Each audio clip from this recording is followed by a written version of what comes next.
Hey everyone, I'm Gina Caputo and I've got another yoga snack for you today. And this one is about spinal twists. So first, a little anatomy refresher. Your cervical spine is your neck, right? And it's got a lot of degrees of rotation or twist. You want to know why? So that you can see, hear, and smell what's coming at you. So lots of mobility in our necks. The next section of your spine is called your thoracic spine. We sometimes call that your upper or mid back. This is the part of your spine that's characterized by all of your ribs, right? So your ribs are attached to your thoracic spine. Your rib cage, your thoracic spine, actually has a fair amount of mobility. Have to say, not nearly as much as your neck, but it was designed for you to rotate. And this is the section of your spine that we want to really focus on using when we do yoga poses that are twists. Then you've got your lumbar spine, which is your lower back. And out of the three, it has the least amount of rotation and wasn't really meant for you to rotate. You do rotate there in any twisting that you do, but it's not meant to be like the main place that you rotate.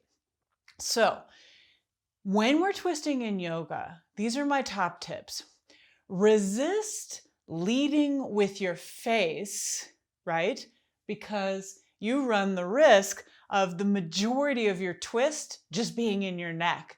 It's not that that's a bad thing, but then you're missing the benefit of rotating in your trunk, right? Using your thoracic spine and activating the muscles, your obliques, that are involved in doing that. So instead of twisting and lead with your face first, think of moving from your rib cage, not your arms either, not your face, but your rib cage. So you want to think of one side of your rib cage coming forward and towards the midline. And at the same time, the other side of your rib cage is going back and towards the midline. So when I cue twists, I very often say, draw your left ribs towards your right inner thigh, for example, rather than look to the right or use your arm and do this.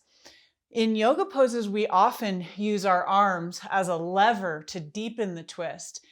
I have to just say, it is possible to primarily use your arm and shoulder muscles in spinal rotation rather than your spinal rotators, which are your obliques. These are your abs that are on the sides and are responsible for rotating you in both directions. So maybe in the spirit of those not being underused and possibly weak, let's focus on moving from rib cage first and know that you can always add either your arm or add your face, your gaze. Maybe your drishti calls for you to look a particular way. What if you just did it last instead of first? And that way you ensured you were using your spinal rotators, aka your obliques, and you were rotating in your thoracic spine. Let's do a couple of examples, shall we? Let's do crescent with a twist. So sometimes people call that prayer twist. I'll show you how I like to come into it that ensures you're twisting from your thoracic spine and using your obliques. So come to downward facing dog. And then inhale your right leg up and step through to your right thumb for lunge. Then on an inhale, come up to crescent pose. And as you exhale, open twist. So rotate from your ribs and then think left arm forward and right arm back. So this is what I would call an active twist or active spinal rotation. And then if you choose, you could add to that you hook your elbow across and either come to prayer hands or you make a fist or whichever variation you like. But the coming in actively, in my opinion, is key. And notice we're rotating ribs first, then arms, then you could take your gaze. Let's do the other side. Left leg up, step through, Inhale to crescent. Rotate. Right ribs come forward and across. Left ribs go back and across. You've got your arms out. You're welcome to shift your gaze, or maybe you add the hook of your elbow, up to you. But notice the differences, as that might inform when you use which. Let's do a seated twist. So that's very active, standing. Seated, we start to think of these, floor poses as a little mellower. That said, still try to use your obliques for the spinal twist rather than your neck muscles or your arm and shoulder muscles. So why don't we cross right thigh over the top? Let's keep it simple. Left leg straight out in front of you. Here's how I love to teach this one. Right hand comes behind you, and that's support for axial extension. That means I'm lengthening my spine upward and downward first. Then I rotate on that lengthened axis. So right hand behind you, lengthen on the axis. Inhale your left arm up. Keep it up. So instead of hooking across right away, keep it up. Rotate from your ribs. Left ribs comes towards your right inner thigh. Right ribs are rolling back and towards the midline behind you. My gaze can be straight ahead for a while. Maybe you start to rotate it. You can always add option to leave your arms straight up and really just use your obliques, or use your obliques and add that you use your arm and shoulder muscles. But see if you can keep the activation. Here's a test I like to do. Can you take your arm away and still be twisted? And then the gaze is optional, the cervical rotation. Let's change sides. Left leg crosses over, right leg straight, left arm behind you. Inhale up on the axis, right arm up, keep it up.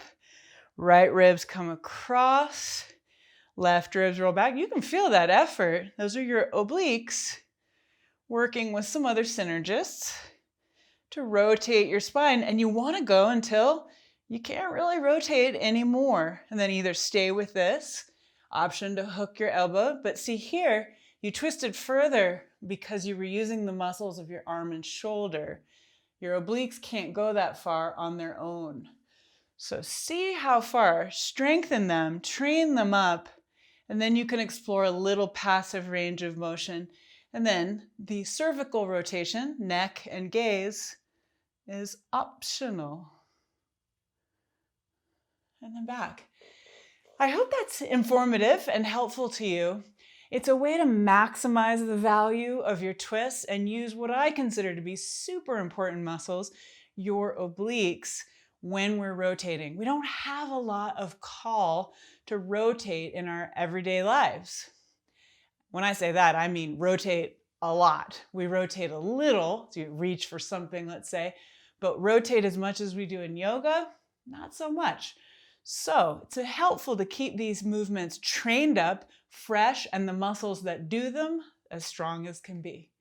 I hope that's of benefit and that you use it in the practices that you do every time there's a twist. Think, ribs first, use my obliques, and then you can add the arm levers and the gaze if you wish. I hope that's of value. And until next time, if you enjoyed this, please like. If you haven't subscribed already, I'd love it if you would do that. And always feel free to recommend to a friend. This one could be good for yoga teachers who might want to think about how they're cueing twists. Take good care, y'all. See you next time with another yoga snack.